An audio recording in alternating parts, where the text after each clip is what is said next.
नमस्ते बच्चों, राज हिंदी क्लासेस में आप सभी का स्वागत है। आज हम पाठ 6 भगवान के डाकिये के प्रश्नोत्तर करेंगे। इससे पहले वाले वीडियो में हमने इस कविता का भावार्थ किया था, जो कि रामधारी सिंह दिनकर जी के द्वारा रचित है। तो चलिए शुरू करते हैं भगवान के डाकिये के प्रश्नोत्तर। मैं आपके सामने NCERT ने जो सॉल्यूशंस बताए हैं वो लेकर के आई हूँ। देखो, सबसे पहला प्रश्न है, कवि ने पक्षी और बादल को भगवान के डाकिये क्यों बताया है? कवि ने पक्षी और बादल को भगवान के डाकिये इसलिए कहा है क्योंकि जिस प्रकार डाकिये संदेश लाने का काम करते हैं, उसी प्रकार पक्षी और बादल भगवान का संदेश हम तक पहुंचाते हैं। हालांकि उनके ये लाए हुए संदेश को हम भले ही नहीं समझ पाते हों, पर पेड़ पौधे, पानी और पहाड़ उसे भली प्रकार से समझ लेते हैं। जिस तरह से बादल और पक्षी दूसरे देश में जाकर भी भेदभाव नहीं करते, उसी तरह से हमें भी ऐसा ही समानता और सद्भाव और प्रेम का आचरण करना चाहिए। अगला प्रश्न है, पक्षी और बादल द्वारा लाई गई चिट्ठियों को कौन कौन पढ़ पाते हैं? तो पक्षी और बादल के द्वारा लाई गई चिट्ठियों को पेड़ पौधे, पानी और पहाड़ पढ़ पाते हैं। तीसरा प्रश्न, किन पंक्तियों का भाव है, यानी ये जो भाव दे रखा है वो हमारी कविता में कौन सी पंक्तियों में बताया गया है? पहला है, पक्षी और बादल प्रेम, सद्भाव और एकता का संदेश एक देश से दूसरे देश को भेजते हैं।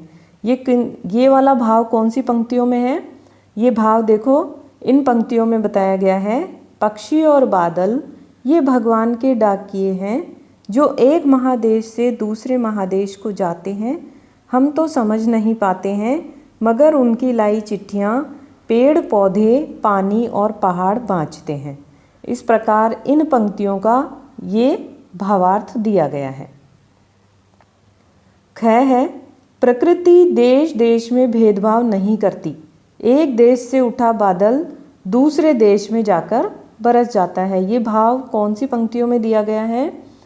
ये भाव है, और एक देश का भाव दूसरे देश में पानी बनकर गिरता है। इन पंक्तियों का भावार्थ है ये। चौथा प्रश्न, पक्षी और बादल की चिट्ठियों में पेड़ पौधे, पानी और पहाड़ क्या पढ़ पाते हैं? कवि का कहना है कि पक्षी और बादल भगवान के डाकिये हैं। जिस प्रकार डाकिये संदेश लाने का काम करते हैं, उसी प्रकार पक्षी और बादल भी भगवान का संदेश लाने का काम करते हैं। पक्षी और बादल की चिट्ठियों में पेड़ पौधे, पानी, पहाड़ भगवान के भेजे संदेश, जो कि क्या है, एकता का संदेश है, सद्भावना का संदेश है, इसको पढ़ पाते हैं। इस पर अमल करते हुए नदियाँ समान भाव से सभी लोगों में अपने पानी को बांटती है। पहाड़ भी समान रूप से सबके साथ खड़ा होता है। पेड़ पौधे समान भाव से अपने फल, फूल और सुगंध को बांटते हैं, कभी किसी के साथ भेदभाव नहीं करते। इसी प्रकार से बादल भी सभी जगह समान रूप से वर्षा करते हैं।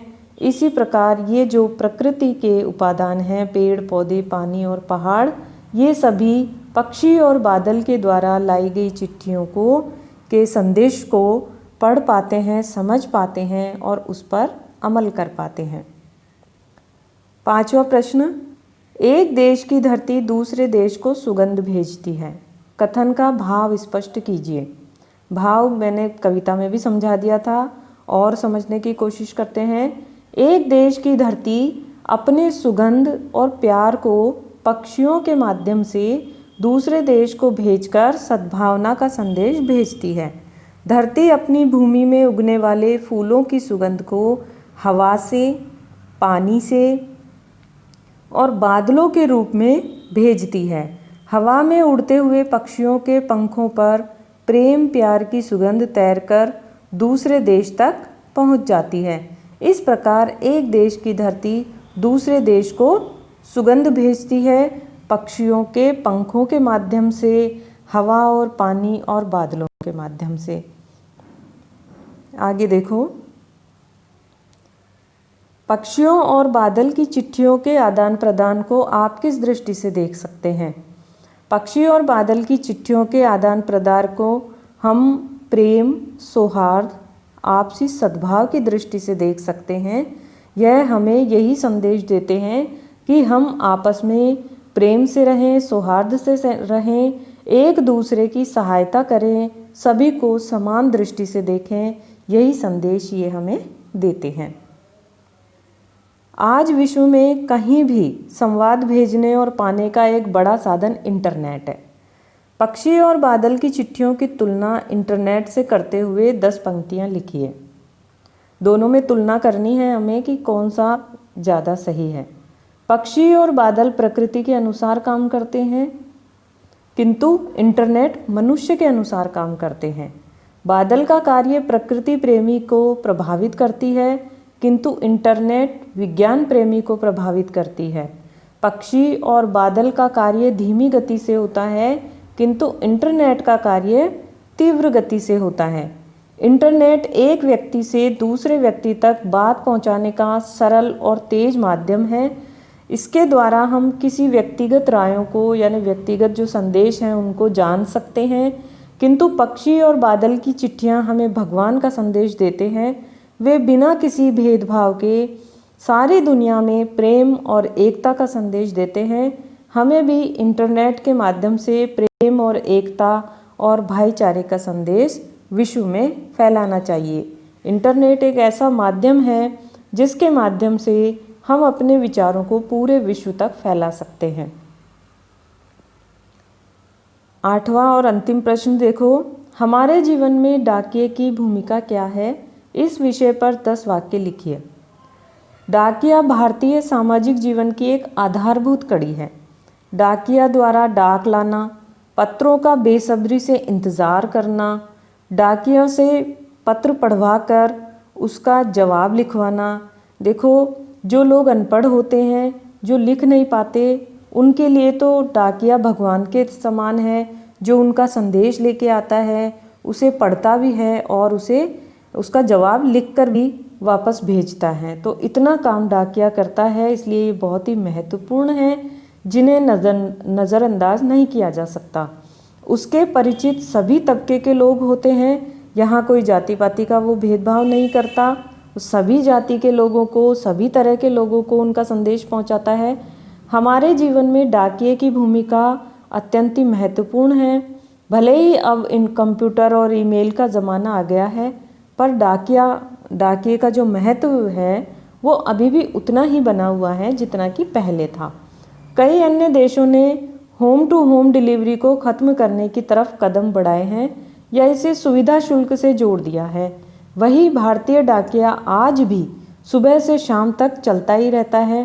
डाकिया कम वेतन पाकर भी अपना काम अत्यंत परिश्रम और लगन के साथ संपन्न करता है।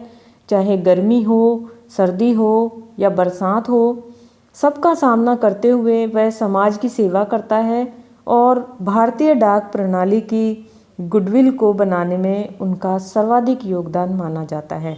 तो इस प्रकार डाकिये की भूमिका बहुत ही महत्वपूर्ण है आज हमारे भारतीय समाज में, और पुराने ज़माने में तो और भी ज़्यादा थी।